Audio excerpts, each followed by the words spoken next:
আমি ভিক্ষা করে ফিরিতেছিলেম গ্রামের পথে পথে।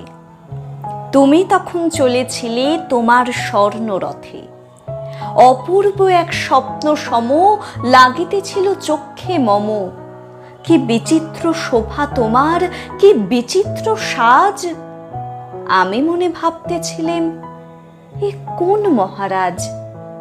আজি শুভক্ষণে রাত পোহালো, ভেবেছিলেম তবে আজ আমারে দ্বারে দ্বারে ফিরতে নাহি হবে। বাহির হতে নাহি হতে কাহার দেখা পেলেম পথে। চলিতে রথ ধনধান্য ছড়াবে দুই ধারে। মুঠা মুঠা কুড়িয়ে নেব, নেব ভাড়ে ভাড়ে। দেখি সহসা রথ থেমে গেল আমার কাছে এসে। আমার মুখ পানে চেয়ে নামলে তুমি হেসে।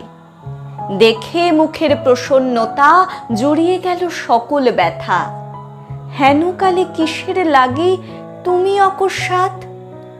আমায় কিছু দাও গো বলে বাড়িয়ে দিলে হাত।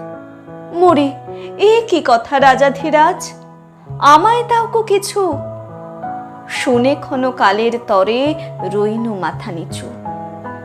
তোমার কি বা অভাব আছে এই ভিখারি ভিক্ষুকের কাছে। এ কেবল কৌতুকের বশে আমায় প্রবঞ্চনা। ঝুলি হতে দিলেম তুলে একটি ছোট কণা। যবে পাত্রখানি ঘরে এনে উজাড় করি, এ কি ভিক্ষা মাঝে একটি ছোট সোনার কণা দেখি। দিলেম যা রাজ ভিখারি রে, স্বর্ণ হয়ে এলো ফিরে। তখন কাঁদি চোখের জলে দুটি নয়ন ভরে। তোমায় কেন দিইনি আমার সকল শূন্য করে। তোমায় কেন দিইনি আমার সকল শূন্য করে।